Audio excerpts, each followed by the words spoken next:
Jin-suk arrives with his family at their new home. He knows he has never been there before, yet the house gives him an unsettling sense of familiarity.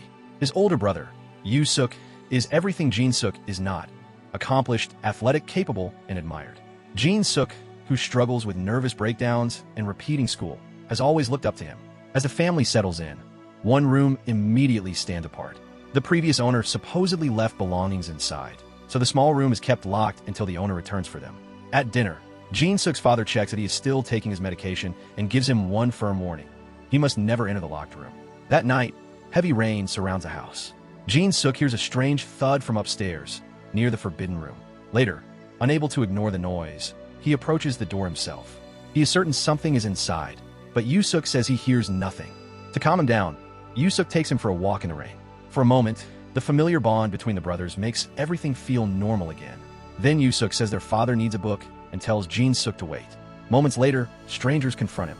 Jin-suk watches his brother being taken away and desperately chases after the vehicle through the rain.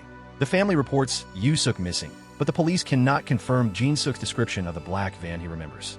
With no solid lead and doubts surrounding Jin-suk's condition, the investigation soon loses momentum. Days pass with no sign of Yoo-suk. Jin-suk's sleep becomes filled with recurring nightmares, while the locked room continues to feed the feeling that something inside the house is deeply wrong. 19 days after disappearing, Yoo-suk suddenly returns. He remembers nothing about where he was or what happened, and the family is told that painful memories may have been erased. Jin-suk is relieved at first, but small inconsistencies begin to disturb him. Yoo-suk denies leaving the house at night and suggests Jin-suk dreamed it. Even his limp no longer seems to match the leg Jin-suk remembers being injured. Unable to let it go, Jin-suk stays awake and watches carefully. When Yoo-suk slips out again, Jin-suk follows him, taking a taxi and ordering the driver to stay behind his brother's cab. The trail leads to a secret meeting with men connected to the earlier mystery. Their behavior does not match the police officers Jin-suk thought they were, and their conversation points back to the missing van. When Jin-suk is discovered listening, he runs. Back home, Jin-suk confronts Yoo-suk directly.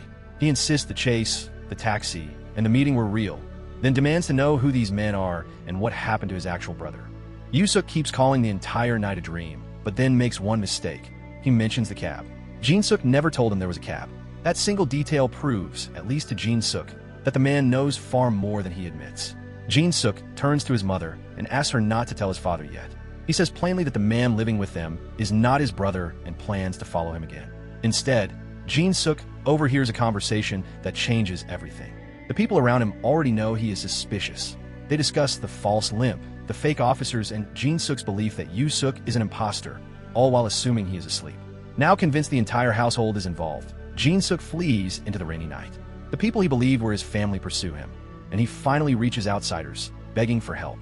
At the police station, Jin-suk explains that strangers have been pretending to be his family. He insists he is 20 years old and that the year is 1997. The officer's reaction and the current news around him reveals something impossible. Jin-suk's sense of time is wrong.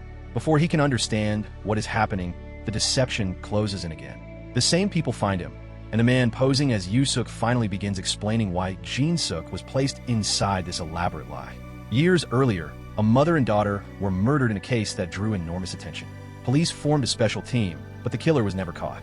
Eventually, the case faded and the legal time limit for prosecution expired.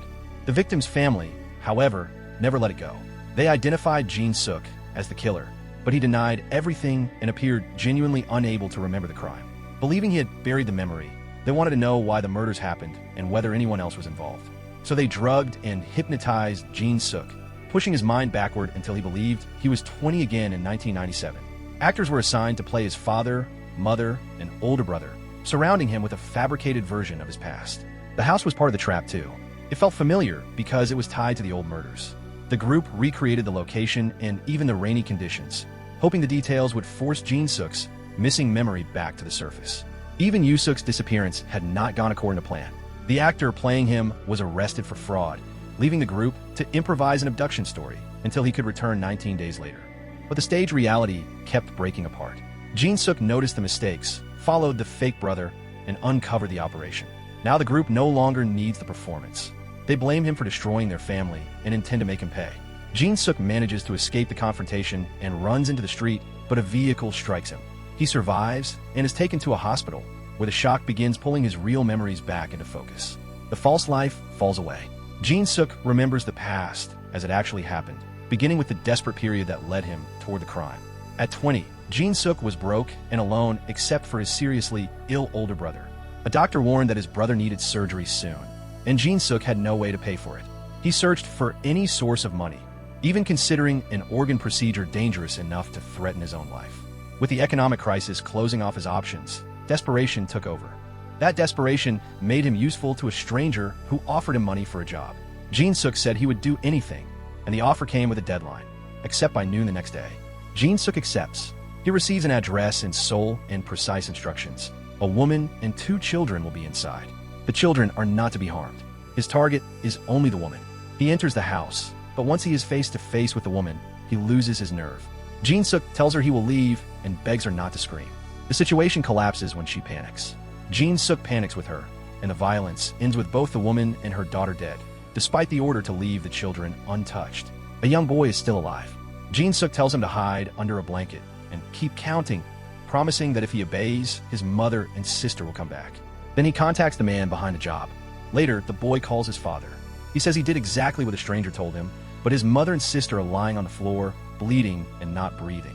The failed contract erupts into a confrontation. Jin-suk had taken the job to save his brother. The other man claims he acted to save his own children. Now his daughter is dead, and everything has gone wrong. Back in the hospital, Jin-suk remembers it all. Overwhelmed by guilt, he says he deserves to die. But one question remains. Why was that family targeted, and did someone order him to kill them? Attention turns to the victim's husband.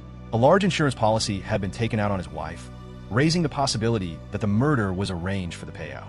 Then the man confronting Jin-suk reveals who he really is, the little boy who survived that night.